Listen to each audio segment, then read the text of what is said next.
2025 শিক্ষাবর্ষের অষ্টম শ্রেণীর শিক্ষার্থীদের জুনিয়র বৃত্তি পরীক্ষার ফলাফল আগামীকাল বুধবার 25 ফেব্রুয়ারি প্রকাশিত হবে।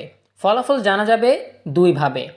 কয়টার দিকে ফলাফল জানা যাবে, কোন কোন উপায়ে জানা যাবে, এ বিষয়ে বিস্তারিত জানাবো আমাদের আজকের ভিডিওতে। যারা এখনও আমাদের চ্যানেলটিকে সাবস্ক্রাইব করনি তারা এখনই সাবস্ক্রাইব করে রাখো, তাহলে পড়াশোনার সকল তথ্য এবং পরামর্শ সবার আগে পেয়ে যাবে। জুনিয়র বৃত্তি পরীক্ষার ফলাফল আগামীকাল বুধবার 25 ফেব্রুয়ারি প্রকাশ করা হবে। এদিন বেলা 1টায় শিক্ষামন্ত্রী আ.ন.ম এহসানুল হক মিলনের কাছে ফলাফল হস্তান্তর করবে সংশ্লিষ্ট কর্তৃপক্ষ। এরপর ফলাফল দেখতে পারবে শিক্ষার্থী ও অভিভাবকরা। শিক্ষার্থীরা দুইভাবে জুনিয়র বৃত্তির ফলাফল দেখতে পারবে।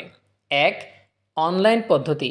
প্রাথমিক শিক্ষা অধিদপ্তরের ওয়েবসাইটে গিয়ে স্কলারশিপ রেজাল্ট অপশনে ক্লিক করে রোল নম্বর ও সাল 2026 দিলেই ফলাফল দেখা যাবে।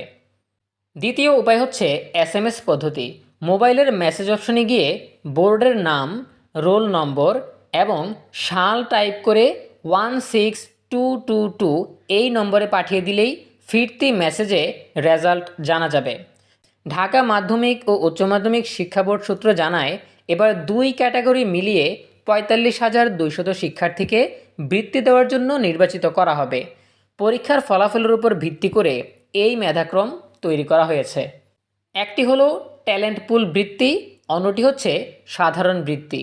বোর্ড ভিত্তিক পরীক্ষায় প্রাপ্ত নম্বরের ভিত্তিতে এই মেধাক্রম তৈরি করা হয়েছে। এবারের জুনিয়র বৃত্তি পরীক্ষা বাংলা, ইংরেজি, গণিত, বিজ্ঞান এবং বাংলাদেশ ও বিশ্ব পরিচয় বিষয়ের উপর অনুষ্ঠিত হয়েছে। গত বছরের 28 থেকে 30 ডিসেম্বর ও চলতি বছরের 6 জানুয়ারি পরীক্ষাগুলো নেওয়া হয়। দেশের 9টি সাধারণ শিক্ষা বোর্ডের অধীনে 611টি কেন্দ্রে এই পরীক্ষা নেওয়া হয়।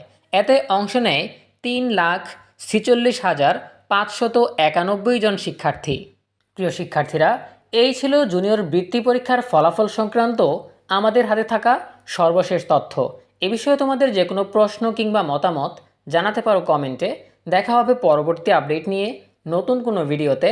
সেই পর্যন্ত তোমরা সবাই ভালো থাকো, সুস্থ থাকো, নিরাপদে থাকো এবং সবসময় ENUB চ্যানেলের সাথেই থাকো। তোমাদের সকলের জন্য রইল অনেক অনেক শুভকামনা। ধন্যবাদ সবাইকে।